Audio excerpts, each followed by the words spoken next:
pressikonverentsiga ja alustab peaminister Taavi Rõivas. Aitäh, head ajakirjanikud. Kui valitsuse istung lühidalt kokku võtta, siis töötasime läbi 14 päevakorrapunkti. Pärastlõunal jätkame kabineti nõupidamisega, kus on eelkõige luubi all loomulikult järgmise aasta eelarvega seotud küsimused. Nii nagu varem ka öeldud, siis eelmisel nädalal me alustasime eelarveprotsessiga ja täna kindlasti siis astume järgmised olulised sammud selles. Aga nüüd veidi lähemalt, siis valitsus algatas täna mahepõllumajanduse seaduse muutmise ja kui keegi veel ei tea, siis Eestis on 17% kogu põllumaast mahetootmise all. Me oleme kogu Euroopas sellega esirinnas ja selle seaduse muudatusega tahame me mahetoidu tootmist veelgi soodustada ja suurendada ka mahetoidu tarbimist ja laialdasemat kasutamist restoranides ja teistes söögikohtades. Mahetoit on kindlasti ka üks tugev argument selleks, et Eesti kaupasid välismaal edukamalt müüa. Meie unikaalne loodus ja see, et me suudame reaalselt mahepõllumajandust edendada, see on asi, mis nii mõneski riigis on väga tugev müügiargument. Ja mahetoituks peetakse siis seda, või riiklikku ökomärki on võimalik kasutada üksnes juhul, kui vähemalt 95% kasutatavast toorainest on mahepõllumajandusest. Siis kinnitasime liiklusseaduse muutmise eelnõu, mille eesmärk on suurendada liiklusohutust ja õigusselgust tarbijale. Küllap olete märganud, et viimastel aastatel ja eriti sel suvel on muutunud laste seas ja ka noorukite seas väga populaarseks selline uut tüüpi liikumisvahend, mida nimetatakse elektrimootoriga tasakaaluliikuriks. Ja selle tasakaaluliikuriga on tulevikus võimalus kõnniteel ka liikuda või liigelda, eeldusel, et selle liikumiskiirus peab jääma alla 20 kilomeetri tunnis. Samuti muutub autovedudel kasutatavate sõidumeerikute kord. Uus seadus reguleerib täpsemalt juhi kohustusi sõidu- ja puhkeaja üle arvestuse pidamisel ja samuti on siin kaartide taotlemise ja väljastamise ja kehtetuks tunnistamise nõudeid täpsustatud. Muudatusega välditakse huvide konflikti, kui sõidu- ja puhkeajaga järgiv autojuht või ettevõte saaksid olla ka ise digitaalse meeriku kontrollijaks, ehk siis samamoodi ei saa tehnonõuete kontrollija ise enda autot kontrollida, et sel juhul see selgelt huvide konflikt tekib. Nagu te hästi teate, siis on valitsusliidu üks eesmärk vähendada igasugust vägivalda meie inimeste vahel ja ka ennekõike võidelda laste ja naiste vastase vägivalla vastu. Sellega seoses kiitis valitsus mullu veebruaris heaks vägivalla ennetamise strateegia 2015–2020. Täna saime ülevaate, kuidas eelmisel aastal strateegia täitmine kulges ja lisaks kiitsime heaks selle rakendusplaani järgmisteks aastateks. Kõigest sellest saab pikemalt rääkida justiitsminister Urmas Reinsalu. Me muutsime ka Haridus- ja Teadusministeeriumi põhimäärust, millega muudetakse ministeeriumi asjaajamist ja struktuuriüksuste ülesandeid. Muuhulgas vähendatakse ministeeriumi osakondade arvu 1 võrra ja tõukefondide osakonna ülesanded antakse üle rahandusosakonnale ja mõned teised muudatused veel.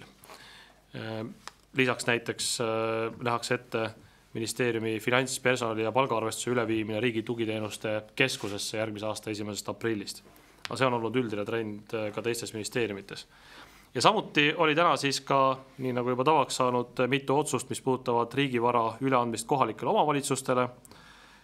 Näiteks Viimsi vallale 2 maaüksust, Põldheinateele rajatakse spordihoone ja Tammelehe teele arengukeskus. Kokku on see detailplaneeringu ala 11 hektarit ja sinna on ette nähtud veel ka riigigümnaasium, 2 ärimagrunti ning puhkala, kuhu muuhulgas peaks tulema siis 100 tammepark. Teiseks andsime Tartu linnale 10 aastaks otsustuskorras kasutamiseks Eesti Rahva Muuseumi hoidlahoone ruumid, mida nüüd saab hakata kasutama Tartu linnamuuseum. Ja kolmandaks sai riigilt 1 kinnistud Tapavald ja sellel kinnistul asuvad kohalik tee ja Jäneda mõisa park. Lisaks me volitasime majandus- ja taristuministrit tegema 650 000 euro suurune sissemakse osaühing Rail Baltic Estonia osakapitali, millest omakorda tehakse sama suur sissemakse 3 Balti riigi ühisettevõttesse, mis siis Rail Balticu ehitust koordineerib. Andsime ühele inimesele ka Eesti kodakondsuse täna ja kinnitasime investeeringute kava, mille alusel ehitatakse või renoveeritakse järgmiste aastate jooksul üle Eesti 59 kaasaegset tervisekeskust. See on väga põhimõtteline edasiminek esmatasandi tervishoiu teenuse osutamisel, ehk siis sarnaselt juba mõnede kohtadega, kus on rajatud moodsad perearstikeskused või esmatasandi tervisekeskused, on tegelikult tänu sellele meetmele võimalik need rajada üle kogu Eesti. Siin on nagu öeldud nii täiesti uusi hooneid kui ka vanade hoonete ja haiglakorpuste renoveerimisi, aga sellest kõigest saab detailsemalt rääkida Jevgeni Ossinovski. Ja ka Euroopa asjadest me kiitsime heaks Eesti seisukohad Euroopa Liidu õigusaktide eelnõude kohta. Üks on seoses direktiiviga, mis käsitleb töötajate lähetamist. Seal on siis direktiivi eesmärgiks tagada äriühingute vabadus osutada piiriüleseid teenuseid ja teisest küljest kaitsta ajutiselt teise liikmesriiki teenuse osutamiseks lähetatud töötajate õigusi. Teiseks kiitsime heaks Eesti seisukohad seoses määruse eelnõuga, mis käsitleb kohtualluvust, abieluasjade ja vanemliku vastutusega seotud kohtuasjades otsuste tunnustamist ja täitmist ja rahvusvahelisi lapserööve. Ja kolmandaks kiitsime heaks Eesti seisukohad eelnõu suhtes, mis puudutab kolmandatest riikidest pärit kodanike töötamist Euroopa Liidus kõrgema tasandi kutseoskusi nõudval positsioonil ja ka nende elamist Euroopa Liidus. Ja lisaks siis kinnitasime veel ka Eesti seisukohad 16. septembril Bratislavas toimuvaks Euroopa tuleviku aruteluks, kus siis on 27 Euroopa Liidu liikmesriigi tippjuhid, siis kas valitsusjuhid või riigipead arutavad seda, et kuidas Euroopa Liit tulevikus edasi minema peab. Samadel teemadel on tegelikult homme plaanis ka kohtuda Donald Tuskiga, kes tuleb Eestisse visiidile, ja ka Cecilia Malmströmiga, kes on Euroopa Liidu kaubandusvolinikuna vastutav muuhulgas siis vabakaubandusleppe kõneluste eest Ameerika Ühendriikidega, mis on ka kindlasti strateegiline teema Eesti seisukohast vaadates. Ja lisaks siis kinnitasime ka Eesti seisukohad Euroopa Liidu välisasjade nõukogu arenguministrite 12. septembri mitteametlikuks kohtumiseks. Minu poolt praegu kõik, kui on küsimusi, siis vastan kindlasti. Ja, aga nüüd anname teist poolt peaministrit sõna tervise- ja tööminister Jevgeni Ossinovskile, kellel on palju head ja uut rääkida. Tere! Esiteks 2 punkti siis minu poolt, millest lühidalt räägiks. Esiteks tõepoolest Eesti seisukohad Euroopa Parlamendi nõukogu direktiivi osas said uuesti kujundatud. Direktiiv siis käsitleb töötajate lähetamist seoses teenuste osutamisega. Teema on siin varasemalt juba arutelu all olnud.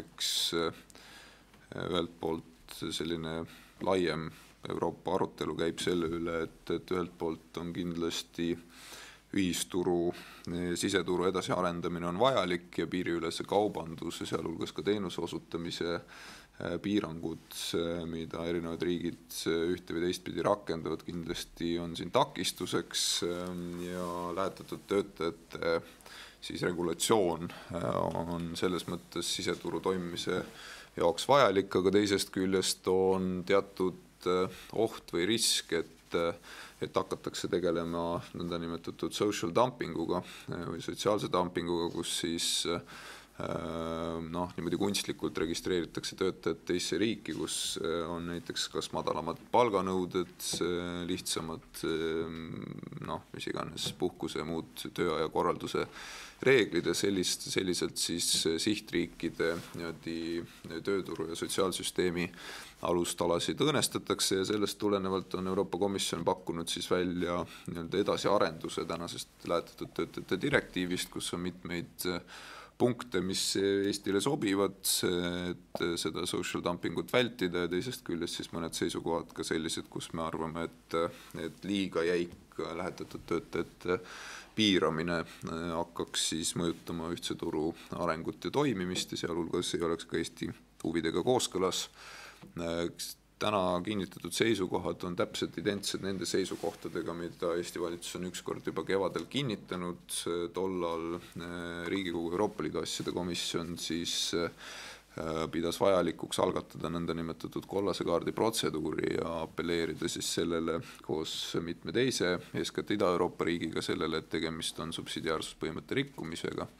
See valitsuse positsioon oli tollal, et siin subsidiaarsuspõhimõtte rikkumist ei ole, parlament loomulikult autonoomse otsustajana võis teha otsuse teistpidi, mida ta ka tegi ja kollase kaardi protseduur tõepoolest ka käivitus, aga komisjon siis üsna ootuspäraselt leidis, et rahvusparlamentide vastuväited ei ole asjakohased, mistõttu on sama teatisega siis uuesti välja tuldud või sama direktiivi eelnõuga välja tuldud, mistõttu tuleb siis need Eesti seisukohad uuesti kinnitada nii valitsuses kui ka Riigikogus.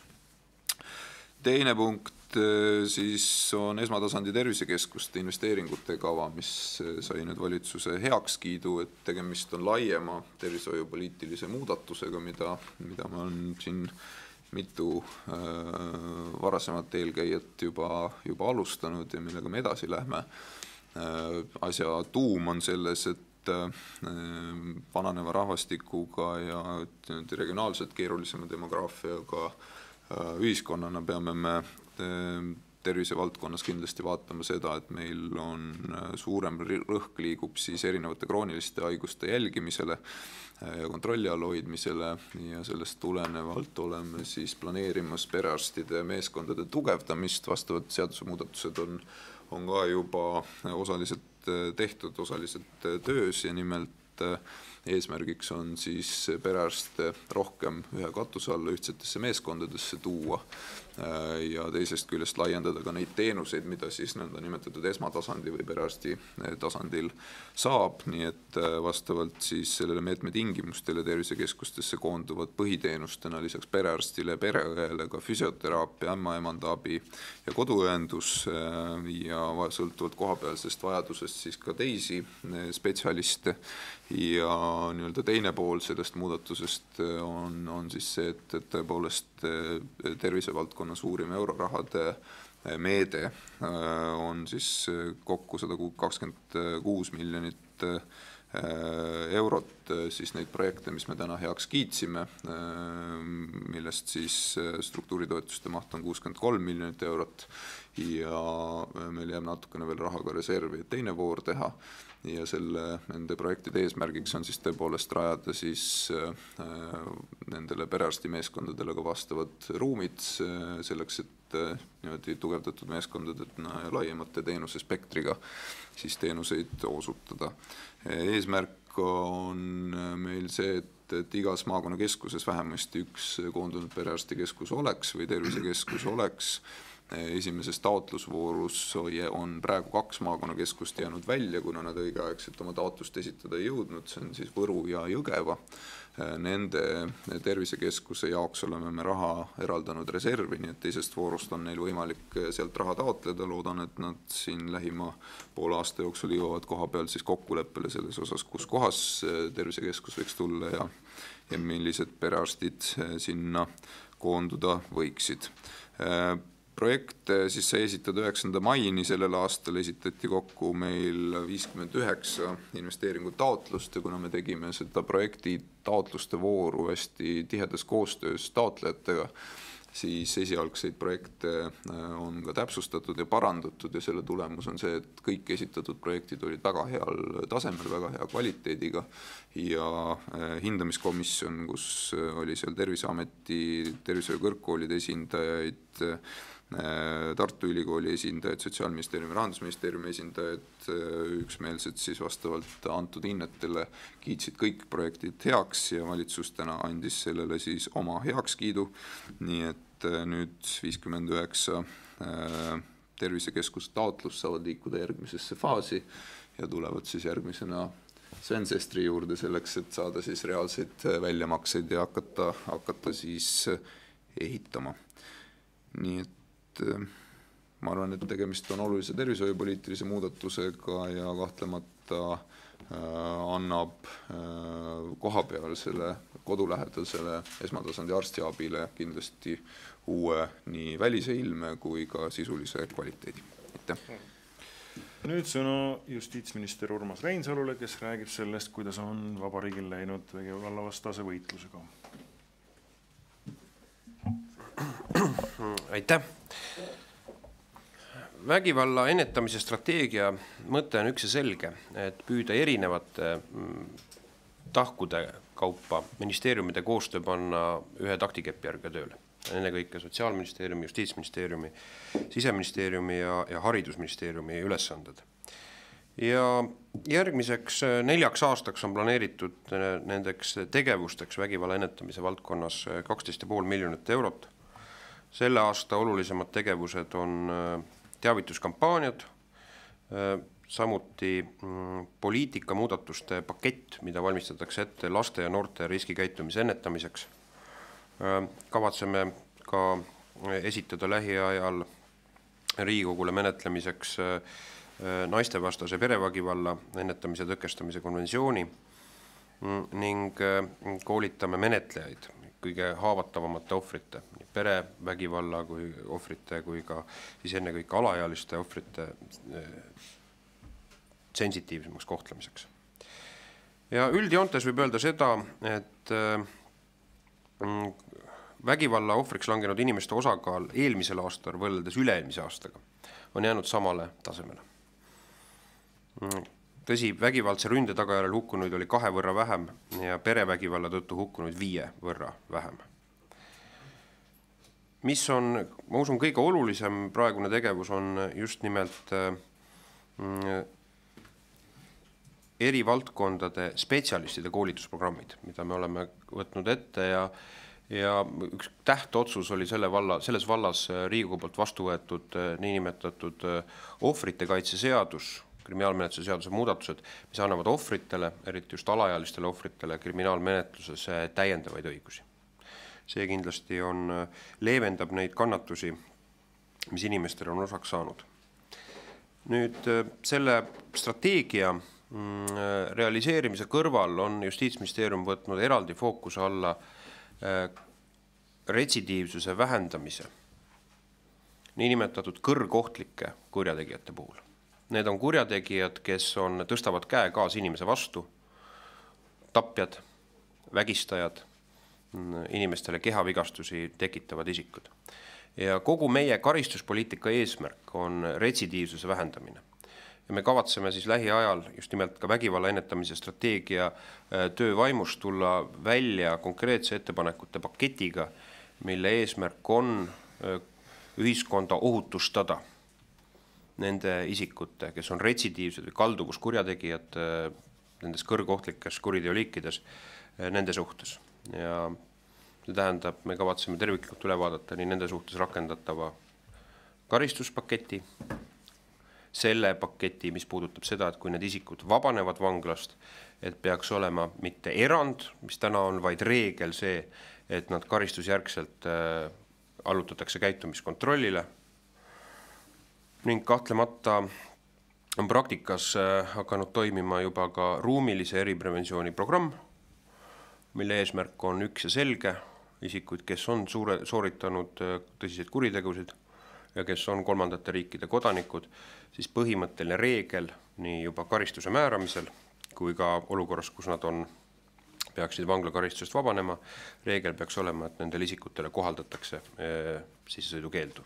Need isikud ei peaks olema reeglina vastavad siis ka nendele tingimustele, mida me oleme võtnud ka rahvusvahelistes kohustustes, neid järgides, need ei peaks olema Eestis enam teretulnud. Teine tõsine teema, mida me arutasime, puudutas Euroopa Nõukogu määruse projekti, mille eesmärk on kohtualluvust ja juriidilist koostööd parandada Euroopa Liidu liikmesriikide vahel, mis puudutab siis kohtuasjades otsuste tunnustamist ja täitmist ennekõike just rahvusvahelisi lapserööve silmas pidades. Väga tundlik, väga tõsine teema.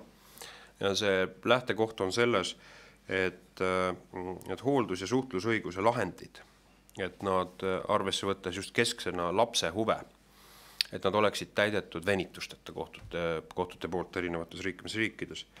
Ja selleks kavatsevad siis Euroopa riigid seada teatud tähtajapiirangud, mis tähendab siis seda, et kõigepealt, kui ühest liikmesriigist tuleb teade, et tegemist on lapseröövi juhtumiga ja juba konkreetse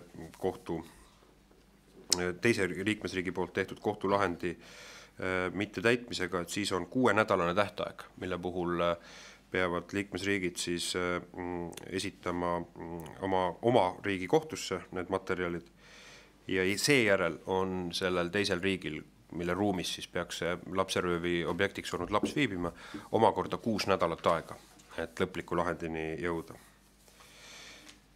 Me üldjoontes loomulikult selle määruse eesmärki toetame. Tõsi, me leiame, et mõned asjad on liiga detailsed, mis meie õigussüsteemi eripäraga kokku ei lähe. Siin pannakse ette nimelt näiteks selle, et piiratud arvu kohtute määratlemise, kes ainult nende lapseröövi asjadega võiksid tegeleda. Eesti kohtusüsteem rajaneb teisel loogikal, et meil on tõepoolest spetsialiseerinud kohtud, kes tegelevad nii-öelda eraldi teemana, kohtulikud, kellel on eraldi väljaõppe, kes tegelevad alaealiste küsimustega ja niisugust eraldi kohtu loomist või selle pädevuse koormamist me mõistlikuks ei pea. Ja üldjoontes see oli siis meie positsioon ja ma arvan, et see teenib tegelikkuses ju õiguskindluse saavutamise huve selles olukorras, kus paratamatult inimestel tekivad suhted, tekivad ka pered riigipiiride üleselt ja siis kindlasti on kõigil inimeste huvides, et see õigus jõustataks venitusteta, et ei jää asjad rippuma maa ja taeva vahele menetlustesse, kus küsimus on selles, et arutluse all ja otsustamise all on lapse saatus. Aitäh! Nüüd sõna rahandusminister Sven Sesterile, kes hakkab rääkima sellest, mis juhtub täna pärastlõunal valitsuse kabineti nõupidamisel. Ja tere ka minu poolt. Enne kabineti nõupidamise juurde minekut ma paari sõnaga näidiks seda, et Statistikaametilt tulid uued andmed, mis siis korrigeerisid ka majanduskasvu, et majanduskasv kergelt tõusis ja vaadates ka neid erinevaid pidurdajaid see majanduskasvule, siis sealt tuli välja ka võib-olla suurimad pidurdajateks oli energeetika, mäetööstus ja kinnisvaralane tegevus ja kui vaadata siis mäetööstuse puhul selgelt lisandväärtust langetas peaasjalikult põlevkivi väiksem kaevandamine ja energeetika puhul kahanesid kõikide energialiikide tootmised, et mis on väga hea uudis on selles, et investeeringud on hakanud kasvama üle pika aja, et need on pidevalt pigem allapoole prognoose ja me näeme seda, et 5,4% on investeeringute kasv on nüüd selles kvartalis ja endiselt see on üks meie kõrgemaid prioriteete ka valitsuses teha tööd selle nimel, et majanduskasv oleks maksimaalne Eesti Vabariigis. Mis puudutab kabineti istungeid just eelarvega seoses, siis täna on meil peaasjalikult personalipalga IKT teemad on siis kabinetis arutlusel. Me oleme kevadel riigieelarve strateegias kokku leppinud palga puhul juba tänaseks prioriteetsetes valdkondades kultuuritöötajad, sotsiaaltöötajad, õpetajad ja siseturvalisus 2% palgafondi tõusu. Kuidas konkreetselt siis ministeeriumites, asutustes palk tõuseb, see on juba konkreetselt juhtide otsustada, aga palgafond siis on kevadise otsuse järgi 2% ja loomulikult nüüd lähtudes ka majandusprognoosi võimekusest me saame vaadata, milline meie võimekus ka sügisel täiendavalt sellele tähelepanu pöörata.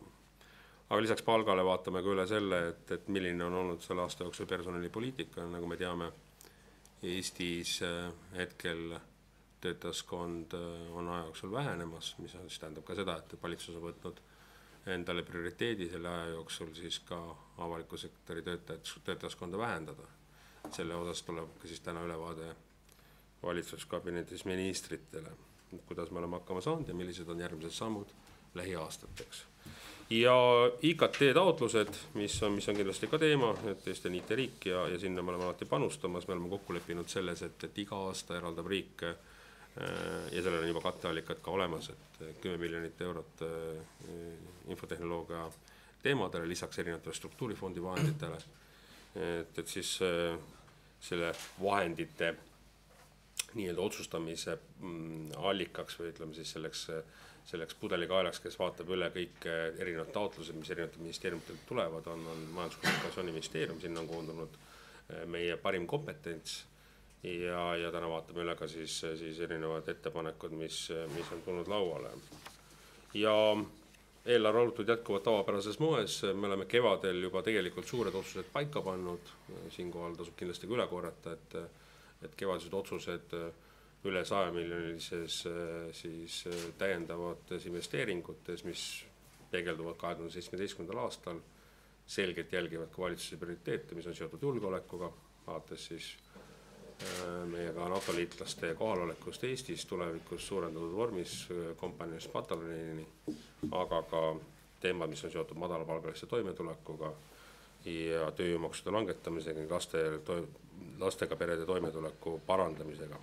Mis on kindlasti oluline on see, et me hoiame, ja see on ka meil kirjutatud riigieelarve baasseadusesse sisse, me hoiame tasakaalu struktuurselt või ülejääki ja seda nii-öelda positsiooni oleme ka läbi aegade jälginud, et me saame ikka kasutada seda raha, mis meil täna olemas on. Ja kui vaadata tuluprognoosi, siis tuluprognoos on koostatud konservatiivselt ka 2016. aastal, et meie maksulaekumised praegu 8 kuu lõikes on kõige viimased andmed, mis nüüd vahetult tulid, on võrreldes eelmise aastaga 6,8% on maksulaekumise paranenud ja keskvalitsusel on laekunud praeguseks hetkeks 4,15 miljardit ja me oleme aastast siis täitnud 66,3%. Et minu poolt kõik. Aitäh. Peaminister soovib lisada. Ja üks täitsa teine teema, et ma lihtsalt tahtsin teiega jagada seda, et ma külastasin nädala alguses Eesti kaitseväelasi, kes teenivad Malil. Ja seal on 18 Eesti kaitseväelast, kes ei tegele seal mitte sõdimisega, vaid kes siis õpetavad välja kohalikke relvajõudusid ja samuti nad varustavad missiooni informatsiooniga. Tegemist on Eesti praeguse hetke suuruselt teise välismissiooniga ja see on oluline meile 3 põhjusel.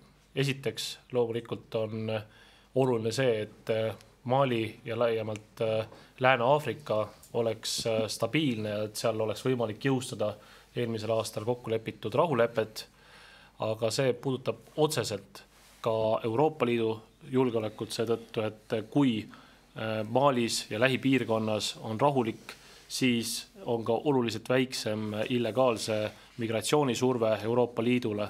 Et need asjad on omavahel üks ühele seotud. Me teame, et väga suur osa sõjapõgenikest või ka illegaalsest rändest on seotud just nimelt sellega, et on erinevad relvastatud konfliktid. Ja kolmas ja sugugi mitte vähem olulisem on see, et see mõjutab ka Eesti julgeolekut. Nimelt kui Eesti panustab liitlase ja partnerina erinevates konfliktikolletes rahu tagamisele, siis see annab meile parema positsiooni taotleda ka meie liitlastelt kohalolekut Eestis, nii nagu siin rahandusminister välja tõi, kasvab see kohalolek kompanii tasemelt pataljoni tasemele ja kui me ise koos oma liitlastega oleme teistes kohtades, siis on meil ka lihtsam seda taotleda. Nii et igal juhul väga oluline ja mul on hea meel öelda, et kõik need meie meeste ülemused, kellega ma kohtusin, nii Taanist pärit kindral kui Belgiast pärit kindral kui mitmed teised seal koloni auastmes olnud ohvitserid, nad kõik nagu üks mees kiitsid Eesti sõdurite tegevust ja selle üle me võime uhked olla, et Eesti kaitseväelased on väga heas kirjas. Aitäh! Aga nüüd on sõna tõesti teie käes. Tegelikult oli TV3 ja Svenil esimesena käsi püsti päris ammu juba. Sven Sõivar TV3-st küsimus riigieelarvest peaministrile ja rahandusministrile, et riigihaldusminister Arto Aas raporteeris edu, et riigiametnike arvu vähendamine on olnud 2 korda plaanitust suurem, et 700 asemel umbes 1500, aga samas me loeme ka uudiseid sellest, et päästjatele, vabadele kohtadele uusi inimesi ei võeta. Et kuidas te kommenteerite seda olukorda, et kelle arvelt siis riigisektor õhemaks läheb ja kas teie arvates õiges kohast või võiks seal vahet teha, et kes on kabinetiametnik ja kes on põllu peal töötav ametnik? Aitäh!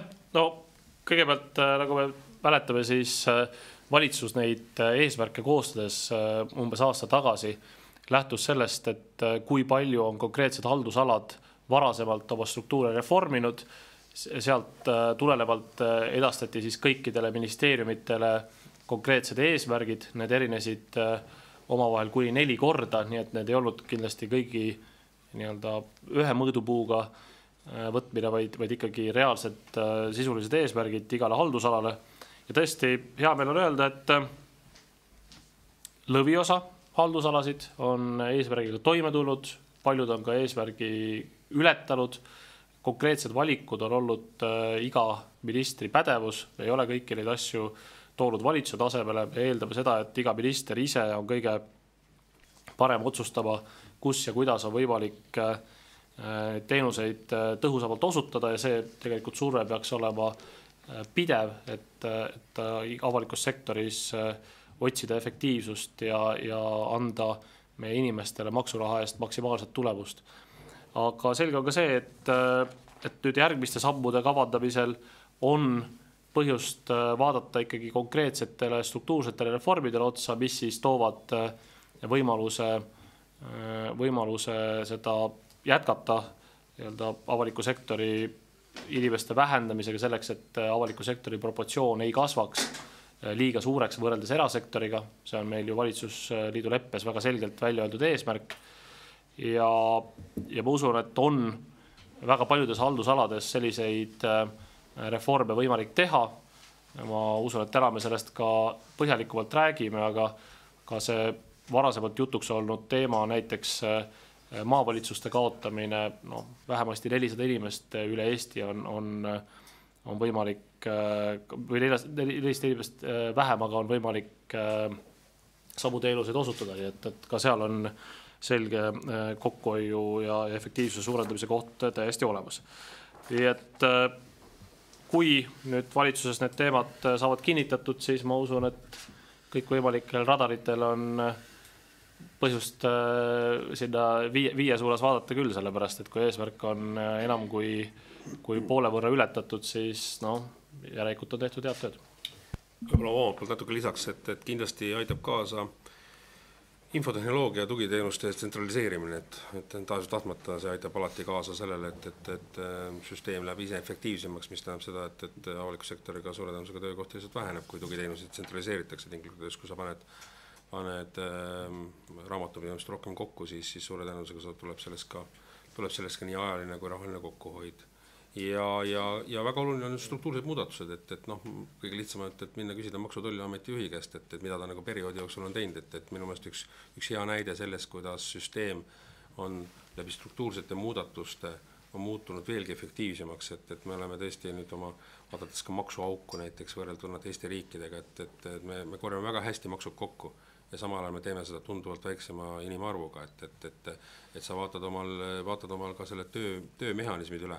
Ja nii nagu peaminister ütles, et tõesti, et iga minister on oma selles vastutusvaldkonnas on ikkagi see pädev inimene, kes oma asutusjuhtidega vaatab üle, et suure tõenäosusega ikkagi see tavaliselt on ikkagi klassikalises mõttes rohkem tähelepanu pööramine ka erinevate tugiteenustele, aga loomulikult iga ministril on oma õigus oma valdkonnas vaadata, et kuidas ja millistest aspektidest siin muudatusi teha ja kuna me jälgime selgelt seda tendentsi, mis on ka Eesti kogu tööhõives, et siis me oleme võib-olla selle aastaga võib-olla teinud rohkem ära, kui me eeldasime, aga vaadates 4 aasta perspektiivi on ikkagi mingid sammud veel lähitulekust tulemas ja tõesti me püüame lähtuda sellest, et muudatused ka avaliku sektori siis ametikohtadel oleks ikkagi peaasjalikult seotud reformidega, et reformid peavad andma tegelikult selle efekti, mitte aritmeetiline vähenemine ühes või teises osakonnas.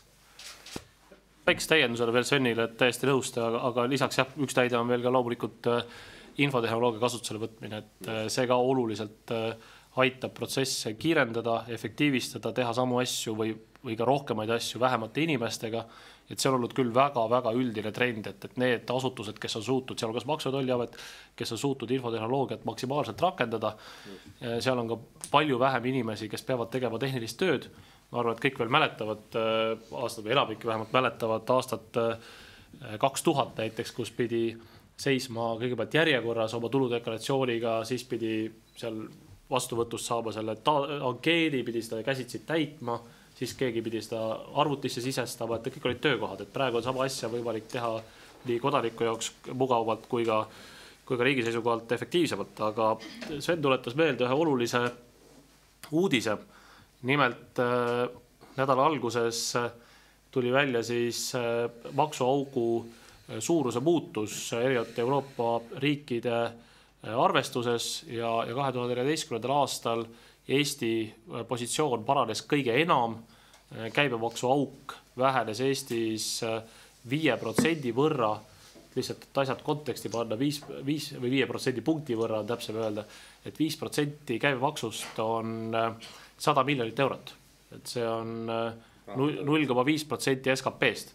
Et jah, statistiliselt see suurendab ka maksukoormust ja saab öelda, et vaat kus paha lugu, et Eestis maksukoormus selle tõttu kasvas, aga tegelikult maksumäär oli sama ja mis me tegelikult saavutasime lisaks sellele, et 100 miljonit laekus eelarvesse rohkem, siis me saavutasime selle, et on ausam maksukeskkond, mis on kindlasti ka kõikide ettevõtjate huvides, ma arvan, et ühiskonna kui terviku huvides, ma olete kõik nõus ja seetõttu tuleb tunnustada nii Maksu- ja Tolliametit hea töö eest kui ka loomulikult kõiki neid ettevõtjaid, kes väga ausalt on käibemaksu maksnud, et see on väga oluline uudis. Eesti on Euroopa arvestuses parimate hulgas maksuaugu väiksuselt, et mida väiksem maksuauk, seda parem meile kõigile.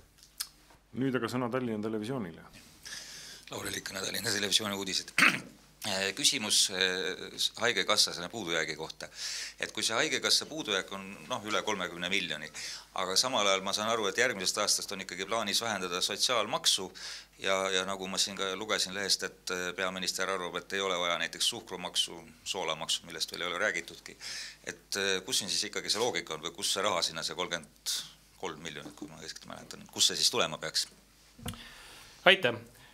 Kõigepealt haigekassa miinusesse mineku seostamine sotsiaalmaksu langetamisega on kindlasti kohatu, sellepärast et sotsiaalmaksu langetamine ei võta haigekassat mitte ühtegi senti raha ära, vastupidi, haigekassa tulud järgmisel aastal kasvavad ja kasvavad väga suurelt. Siin viimastel aastatel haigekassa eelarve kasv on olnud suurusjärgus 50-60 miljonit igal aastal, tegemist on olnud väga suurte summadega ja sotsiaalmaksu langetamine tehakse muude riigi tulude arvelt, muuhulgas selle arvelt, et näiteks alkoholi ja tubaka ja kütuseaktsiisi tõstetakse. Nii et see on hoopis teine koht ja see haigekassast küll ühtegi eurot ega senti ära ei võta. Nüüd, mis puudutab haigekassa käesoleva aasta defitsiiti, siis me oleme seda teemat rahandusministri ja terviseministriga põhjalikult arutanud.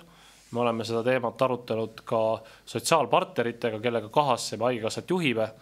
Nagu te teate, siis nõukogust vaid 1/3 on riigi esindajad. Seal on lisaks mõlemale ministrile ka tegelikult opositsiooni esindaja olemas, kui ma eksin, Viktor Vassiljevi näol, kes samuti haigekassa nõukogus asju otsustab. Ja lisaks on siis nii tööandjatel kui kindlustatutel, keda siis esindab ka näiteks ametiühing, on kummalgi 5 kohta.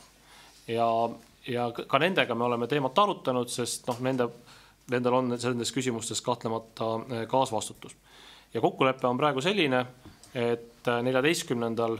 septembril esitab haigekassa juhatus omapoolsed ettepanekud haigekassa nõukogule, et millised võiksid siis olla need konkreetsed sammud, mis aitavad käesoleva aasta planeeritust oluliselt suuremaks kujunenud miinust vähendada ja 22. septembril on siis ettepanekud terviseministrilt valitsuse kabinetti ees, siis saame seda kõik koos arutada. Ma usun, et head tahet on kõigil osapooltel väga palju, aga me saame suurepäraselt aru, et enne kui me saame hakata rääkima sellest, et kui palju tuleb raha juurde panna selleks, et pikas vaates haigekassa eelarve oleks kestlik, ja sellega me kindlasti kavatseme ka tegeleda, siis enne seda tuleb ikkagi asjad korda saata ja sellised ühekordsed ülekulud tuleb esiteks väga detailideni lahti rääkida, tuleb vaadata, et kus tehti prognoosimisel viga, tuleb vaadata, kuidas selliseid vigasid saab tulevikus vältida ja siis on võimalik hakata edasi rääkima nii-öelda kogu suurest pildist. Nii et selline plaan, 22. ootame neid ettepanekuid. Ma palusin ka sotsiaalpartneritelt ettepanekuid, et ka nemad vaataks oma pilguga, et millised need võimalused on. Vaatame, millised ettepanekud ka nendelt tulevad. Loodetavasti nad leiavad võimalusega samuti 22. ettepanekuid teha ja siis saab juba konkreetsest asjast rääkida. Mõnedest ideedest on ju tegelikult räägitud ka, aga ärme rutta asjadest ette, et ootame kõigepealt ettepanekuid ja siis vaatame. Et jah, tõepoolest, et veel kord see kuidagi ei taha kuidagi ära vaibuda see jutt, et sotsiaalmaksu langetamine tuleks justkui haigekassa arvelt, et ei tule seadusse on kompenseerimismehhanism, nii et haigekassa tulud järgmisel aastal sotsiaalmaksu langetamise tõttu ei vähene. Riigi tulud vähenevad küll, aga haigekassa tulud mitte. Nüüd me oleme siin ebaproportsionaalselt kulutanud aega ja energiat, et arutada siin esimese poolaasta tulemit, kuna eelarve on esiteks 1 aasta perspektiivis ja teiseks, eks me oleme siin ikka ridahaaval neid kulusid ka vaadanud, et miks nad ühekordsena suuresti on tekkinud. Ja me oleme, ja kindlasti olulisem ja tõsisem teema on see, et mis on see pikaajaline jätkusuutlikkuse vaade. Ja siin ma arvan, me oleme üldiselt ühte meelt, et Rahandusministeeriumiga koos me oleme seda analüüsi koos teiste ekspertidega ka ette valmistanud ja eks see on see koht, kus lõpuks tuleb otsuseid langetada selleks, et tänasel tasemel tervishoiuteenust tagada on lisaraha vaja juurde. Täna on haigekassal jaotamata tulemit veel üle 100 miljoni, lisaks kohustuslikele reservidele kokku umbes 200 miljonit eurot. Nii et see on ravimaks, mille Eesti inimesed on kogunud ja nad loomulikult peavad selle eest ka tervishoiuteenust saama. Aga eks selge on see, et sellega purjetame me siin lähiaastad ära, selles osas probleemi ei ole, aga pikemaajalise kindluse jaoks on vaja otsuseid, kuidas siis teistest eelarve tuludest ja millises ulatus ja missuguse mehhanismiga me siis tervishoidu raha juurde paneme. Ja eks loomulikult seesama katteallikate teema sel hetkel ka üles kerkib, võib-olla meil Maksuamet teeb tulevikus nii head tööd edasi, veel paremat tööd ja siis ei ole vaja ka mingitest maksudest rääkida, et selle pealt on võimalik see miinus ära katta ja kui see ei õnnestu, siis loomulikult tuleb vaadata, et mis need erinevad võimalused on. Paar sõna võib-olla enda poolt ka, et ma arvan, et see arutelu tervise ja tervishoiu rahastamise teemadel on väga vajalik ja kasulik, et ma arvan, et see nüüd periood, mis on see debatt olnud ka avalikus ühiskonnas, et see ei ole nagu mööda külge maha voolanud, ma arvan, et see reformide vajalikkus tulevikus, et seda ei saa nagu keegi kahtluse alla. Sellest ka eile foorumis pikemalt rääkisime, et tõesti, et vaadates tulevikus demograafilist olukorda, siis selge on see, et me peame vaatama ka võimalikke reforme tulevikus. Mis ei vähenda loomulikult endiselt seda vajadust ka haigekassa enda sees vaadata erinevad võimalikud efektiivsusastmed üle, et tõesti alates võib-olla haiglate võidurelvastumisest kui mingid muud aspektid, et nendele kindlasti kõigile tuleb tähelepanu pöörata. Ja ma arvan, et see diskussioon, mis on täna toimunud, annab ka häid mõtteid ja ideid nii tulevikus, et kuidas edasi minna. Aga kindlasti on oluline, et ja ka haigekassa juhtkond on öelnud seda, et nad teevad pingutus selle nimel, et olemasoleval eelarve aastal vaadata oma kulud üle ja tõesti 14. kuupäeval oma ettepanek on tulemas ja eile ka, kui ma Tanel Rossilt küsisin, kes oli sõltumatu vaatlejana seal siis foorumis, et kas tal on mingid nägemused olemas, siis ta ütles, et jah, et ta 14. kindlasti oma nägemustega tuleb, nii et ma usun ka, et pigem vaatame asjale positiivselt otsa, et see diskussioon peaks meid lõpuks selle võrra lähendama, et pakkuda välja lahendusi, mis on tulevikus jätkusuutlikud. Sven Sester nimetas seda eilset Foorumi saadet, kus mõlemad ministrid osalesid ja ka mina, nagu paljud miljonid televaatajad, teisedki, ka mina vaatasin seda saadet ja selles mõttes ka mulle hakkas silma see, et ministrid ja parlamendiliikmed arutasid, et mida teha tekkinud miinusega ja siis selle olukorra tekitanud asutuse juht osales paneelis sõltumatu eksperdina ja siis jälgis ja kommenteeris seda diskussiooni, et see tundus natukene huvitav valik, aga kuna meil on loomulikult vaba meedia, siis ei ole minu asi meediat arvustada, lihtsalt see ülesehitus tundus tõesti natuke kummaline, sellepärast et minu hinnangul ikkagi on ka asutuse juhatusel väga selge vastutus eelarve täitmise eest. See ei ole mitte ainult haigekassal nii, vaid see on printsiibina nii, et igaüks, kelle kätte usaldatakse maksumaksja raha, peab seda kasutama heaperemehelikult ja peab ikkagi vastutama ka selle eest, et talle ette antud eelarve piirist kinni pidada. Ma olen Jevgeniga väga nõus selles osas, et me peame tegelema selle pikaajalise vaatega, me peame vaatama, mismoodi 50 ja 20 aasta pärast haigekassa tulud otsa kokku tulevad, aga ma ei alavääristaks ka seda 33 miljonit miinust, sellepärast et kui sellised ühekordsed miinused tekivad, siis pikas vaates nad tekitavad ikkagi tohutu kuhja ja kokkuvõttes on siis ka raskem nagu pikas vaates numbreid tasakaalu saada. Ja millega võib ka nõustuda muidugi on see, mis Jevgeni ütles tänases Postimehel antud intervjuus, et kindlasti me peame arvestama, et ka tervishoiutöötajate palgasurve on väga-väga suur olnud ka varasematel aastatel, küllap on ka tulevikus ja kindlasti see mõjutab ka oluliselt seda, et kui palju on meil võimalik inimesi ravida, kui pikad on ravijärjekorrad, nii et kahjuks on need asjad omavahel väga tihedalt seotud ja kui on väga kiire palgakasv, siis ja samal ajal eelarves ei ole võimalik lõputult paisutada, siis selle võrra jällegi kannatab tervishoiuteenuse kättesaadavus. Nii et need asjad on omavahel seotud ja siin peab olema sellist kainet meelt, et teha ka raskeid valikuid nende ressursside piires, mis on meile ette antud ja mis on meil maksumaksjate poolt meie kätte usaldatud. Anname korra sõna ajakirjanikele tagasi. On selge vist, et Postimehest Anneli Rudi küsib mitte aktsiiside, vaid ikka haigekassa kohta. Ja küsin härra Sesteri käest, et kui te seni heitsite haigekassa juhatusele ette, et nad on teinud ränki planeerimisvigu, siis Jevgeni Ossinovski käis sama argumendi välja ka teie puhul. Kuidas te tema väljaütlemist kommenteerite? Kas võtate poliitilise vastutuse, et panite prognoosides nii mööda? Enne veel, kui Sven sellele vastab, siis siin on üks väga oluline aspekt.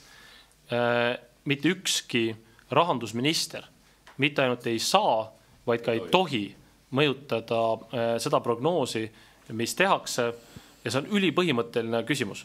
Sellepärast, et kui rahandusminister avaldaks survet ja ütleks, et prognoosige minu jaoks soodsamaks, et otsaga eelarve paremini kokku tuleks, siis tõepoolest saaks tõusetuda küsimus ministri vastutusest ja kõigest muust. Aga Rahandusministeeriumi osakond, kes prognoosi koostab, me võime oma majandusteadmiste pealt nendega vaielda, me võime mitte nõustuda, aga see on selge tava ja seda printsiipi me oleme järginud üle 10 aasta kohe kindlasti, et need prognoosid võetakse aluseks ja poliitikud neid prognoose ei muuda. Nii et ükskõik millises prognoosi ebatäpsuses, olgu see siis see, et sotsiaalmaksu laekus oluliselt rohkem kui eelarvesse planeeritud või muuseas ka aktsiise on laekunud 8 kuuga oluliselt rohkem kui eelarves ette nähtud, või siis selles, et käibemaksu laekus vähem kui eelarves ette nähtud, et selles personaalselt rahandusministrit süüdistada oleks kindlasti kohatu.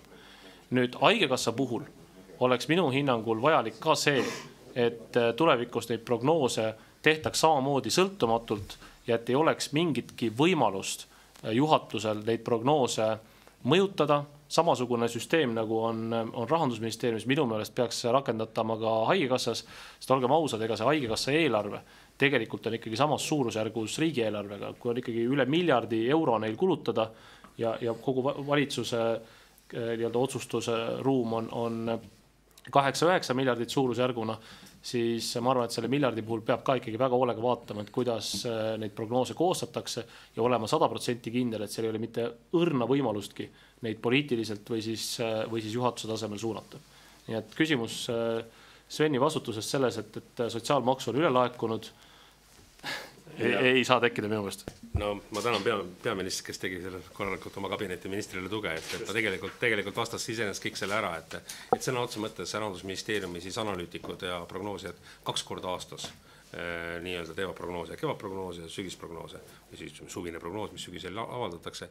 Ja tõesti, nagu peaminister ütles, et ega ma sinna kabinetti ka sisuliselt ei lähe, kus nad seal istuvad sel ajal, et mitte tekitamaks olukorda, et seda tahet prognoosi numbrid endale paremaks muuta, sest ühel hetkel maksab sul väga halvasti kätte, et kui sa ütled, et näita mulle need aktsiisi vähe suuremana või mingi muud laekumist, siis see ei ole reaalsus tegelikult, siis see kindlasti ühel hetkel maksab sulle väga selgelt kätte. Ja igal prognoosil on alati ju tegelikult tausta nii-öelda algandmed, et millest üks või teine prognoos lähtub, alates aktsiiside puhul elastsusest, saladust, piiriülesest kaubandusest, kõik sellised nüansid võetakse aluseks, et inimeste käitumine tervislikkuse kontekstis aktsiiside puhul. Ka käibemaksu puhul näiteks, et analoogselt me näeme täna väga selgelt ära seda, et pool käibemaksu laekumisest, mis ei laeku, on sellest tingitud, et riik ja kohalikud omavalitsused ei tee selliseid investeeringuid sellises mahus, nagu on eeldatud. Et me nagu Rahandusministeeriumi poolt selgelt positiivselt survestame seda, et tehke investeeringuid, eurorahad on ju lahti läinud, et tehke investeeringuid. Investeeringuid ei tehta, mis tähendab seda, et kui me oleme lõpptarbija, siis ka vastavalt sellele käibemaksu ei laeku. Et selliseid näiteid võib nagu tuua päris mitmeid. Ja kuna iga poole aasta tagant tehakse prognoosi uuendused, et siis kust tuleb rahandusministri roll sisse? Ma arvan sellest, et kui kokkuvõttes maksud laekuvad halvemini, siis ühel hetkel me peaksime küsima endalt, kas me vähendame oma kulusid või vaatame uusi tuluallikaid. Vaata, see on see küsimus, mida selline rahandusminister peaks tooma lauale, et vaatama nii-öelda tervikpildis. Ja siinkohal ma küll ütlen praegusel hetkel, et maksud on kogu pildis, kui käibemaksu on laekunud vähem, siis tõesti sotsiaalmaksu on laekunud rohkem, üksikisiku tulumaksu on laekunud rohkem, aktsiise on laekunud rohkem. Et tervikpildis me oleme täna paremas positsioonis, kui me siis eelmise aasta sügisel eeldasime. Kui oleks halvem positsioon, siis me peaksime ka vaatama seda, et kuidas olemasolevas olukorras käituda. Ja see oli ka mingil määral minu kriitika ka Haigekassa juhtkonnale, et te peaksite tooma tegelikult nõukogu kätte need võimalikud variandid, kuidas tuua siis eelarvet nendesse proportsioonidesse, mis te olete eeldanud. Küsimus ei olegi nii palju prognoosis. Me peame prognoosi algandmeid vaatama, miks see nii juhtus, aga te peaksite pakkuma välja lahendusi, kuidas hoida seda tasakaalu, mida me ise endale õlgadele on võtnud. Et see on see küsimus. Ma saan aru, et see õhtune foorumi saade jätkub täiendatud koosseisus, sõna on terviseministril. Et see küsimus võib-olla, see vastus läks natuke mööda küsimusest, et ma võib-olla oleks pidanud siis ka enne sissejuhatuse tegema, aga asi ongi see ju minu nii-öelda retooriline küsimus oli iseenesest ju mõeldud vastusena sellele, mida rahandusminister on siin välja öelnud, et Haigekassa on oma eelarvet prognoosinud lähtuvalt Rahandusministeeriumi prognoosist sellest, kuhu Sven sisse ei astu. Ja eks see, et see prognoos on muutunud vahepealsel ajal, sealhulgas selles osas, et palgad on tõusnud rohkem kui prognoositi, tähendab Haigekassale suuremaid kulusid. Tähendab ka suuremaid tulusid, aga tähendab suurematest tuludest siiski suuremaid kulusid tänu sellele... Aga tulud on suuremad? Ei ole. Tänu sellele sa ikka ei saa aru, ma olen sulle 3 korda seletanud, sa ikka ei saa aru. Ja ka laekunud tuludest suuremaid kulusid seetõttu, et samal ajal on tulnud prognoositust või õigemini eelmiste aastate keskmisest tõsisem viirushaiguste puhang. Ja ma arvan, et oleks üsna omapärane öelda, et kuna inimesed jäid paraku veebruaris aastate keskmisest rohkem ja pikemaks haigeks, siis selle eest peaks vastutama Haigekassa direktor. Et see on täpselt sama lugu, kui panna sind vastutama selle eest, et sel aastal laekub käibemaks 73 miljonit vähem. Ma arvan, et mõlemad lahendused on ebaadekvaatsed, aga seda küsimust võib-olla... Ma lihtsalt nii palju veel mainin ära, et kuna on alati tulu- ja kuluprognoosid, et siis nii-öelda tuluindikatsiooni annab Rahandusministeerium tõesti ja siin selles mõttes oli nagu imelik oli lugeda seda Jevgeni seda ütlust, et seoses vigase prognoosiga Rahandusministeeriumist hoopis tekkisid probleemid, et vigane prognoos oli selles, et me planeerisime tulu vähem, et tulu tuleb rohkem lihtsalt.